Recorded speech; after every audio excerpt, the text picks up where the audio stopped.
Afternoon. We'll start with, sorry, welcome everyone. We'll start with the broadcast as normal with Sky. It's Emma. Over to you, Lindsay. Hi Marco. Hi. Just starting with team news, do you have any updates, and will Harrison Reid and Tom Cairney be available for the game against Forest? Yeah. Firstly, sorry for the delay. Not normal, but was not something special, but 10-15 minutes delay is not good, and apologize for that. About Harrison will be available for the match. TC unfortunately for us will not be available for the match. And the situation will be TC, Tom Cairney and Niskis Cabano unavailable for the match. All the others, they will be okay. And what is your target now that you're so high up the league? Is Europe on your mind? No, not at all. Not at all. We are in a very good position. Of course, we are in a vision group of players, staff, as a club as well. But clear our targets. We know we are humble enough to understand that we haven't achieved anything, and we have to keep working really hard to keep collecting points and keep performing well and improving every single match. And what are your thoughts on Nottingham Forest? How difficult will it be to play a team so on form? It will be a tough one, another tough one, of course. They are different than when I played against them at Forest. I can say completely different, even if most of the players they started that game, they are going to start again, but slightly different in some players. They sign again good players in January.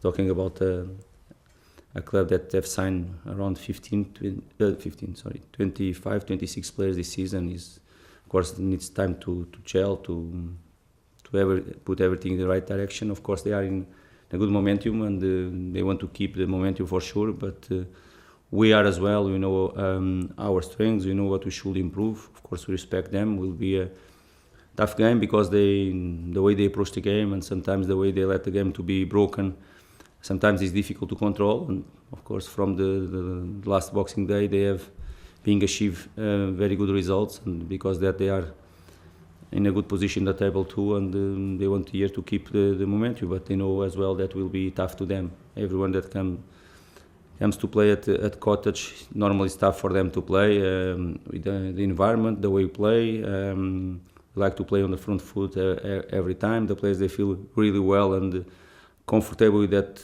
with our style, with the way we approach the game, and it will be another good game for sure. And I wanted to ask you about Manchester City. They were charged with over 100 charges for breaking financial rules. What was your reaction to that news? I don't have a reaction.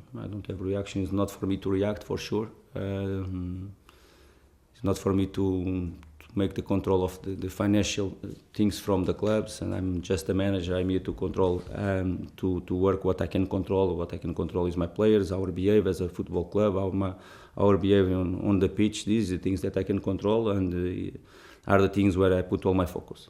And lastly, I wanted to ask you for your opinion on the latest developments of the European Super League.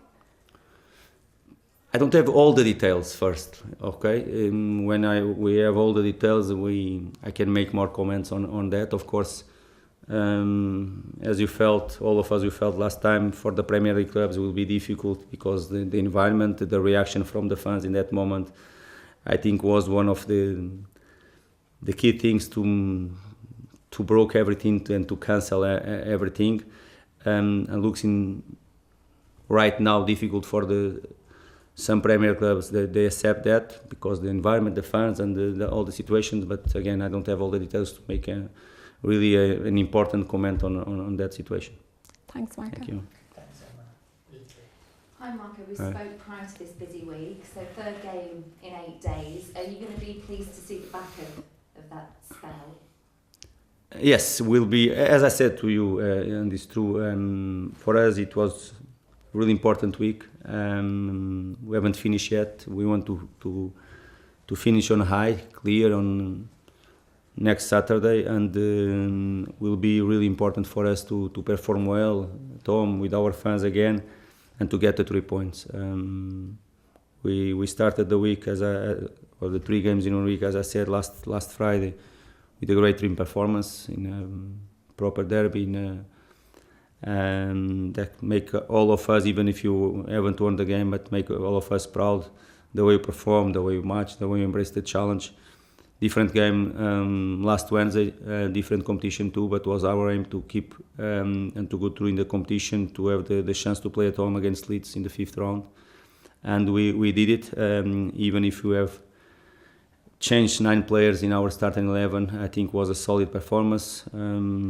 Some moments good, other moments a little bit slow in some moments, like we conceded goals as well. Even if the first one was a great finish from the Sunderland player, but was a solid performance, and we deserve to go through. And now will be another one against a very good side, with really dangerous players in the attack line, players that in one moment, if you switch off, or if you are in not a good balance, they can punish you as well. But you want really to get the 3 points, and I believe will be another tough game for us, but that you want to go and to match and to do our best to win. You've already mentioned the number of players at Forest. Does that make that difficult for you preparation-wise when they have 23 plus to choose from? It's difficult to predict that starting 11. And do you have an A, B or C plan, or is this more about the way that you want to play in this game? Firstly is the way you want to play. And if you, of course, you know and you pay attention for that, we don't change. Doesn't matter what is the opposition, of course.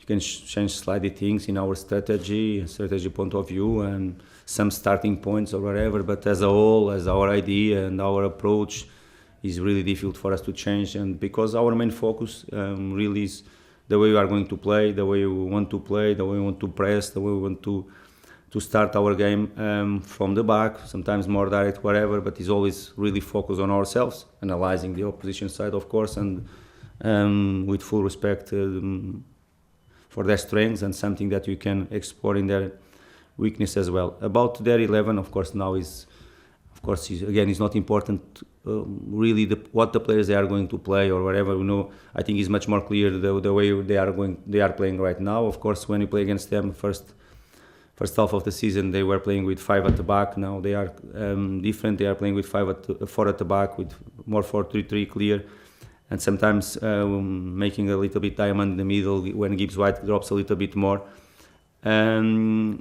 And they are strong. About the players, more or less we know what the players they are going to start, even if again they have some new signings in January too, and they have more solutions right now, but for sure will not be because the 11 that we are going to be surprised.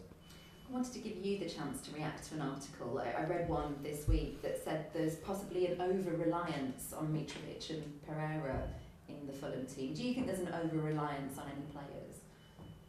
Sorry. We rely too much on I don't think so, but they are really important for us, 100% sure. I can give you two or three good examples.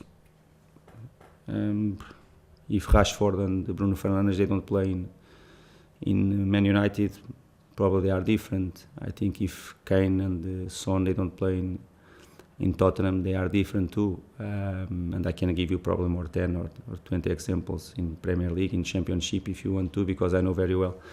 I think it's a normal thing. And another situation that you are Fulham Football Club, and the people has to understand. Sometimes the people don't understand. Really, we know we are humble enough to understand our strengths, but our weakness as well. You know, if they give me more 40 million pounds to buy another striker, I'll put another striker here to compete with Mitro and Vini, and we'll have different solutions. If they give me 50 million pounds to buy another player to compete with Andreas and with Lukic or TC, okay, we'll have more depth as well. Okay, the people has to understand the situation about the. Okay, Andreas is an important player for us. Definitely, he's our main taker in some set pieces. He's a player that can assist. He's a player in the first pressure really good. Mitro is our best scorer so far, but the other players they can score as well. We are the two. We have won games already without Mitro. Player is being always involved as well. But I think make some sense. The article, I don't know what is type of the article, makes some sense. But I think most of the teams, if you take from them two of their best players in that positions, they are going to be slightly different. I think it's a normal situation. Probably the teams with more money to spend really and to buy players, the more they have more depth and more solutions in their squad, I think is a normal situation. Finally, we've spoken about the unpredictability factor with Forest and who might play, might not play. But from your perspective, could there be some unpredictability to your starting 11? I'm thinking of maybe Sasa Lukic or... Let's see. Sashi is training well. He's already showing his quality.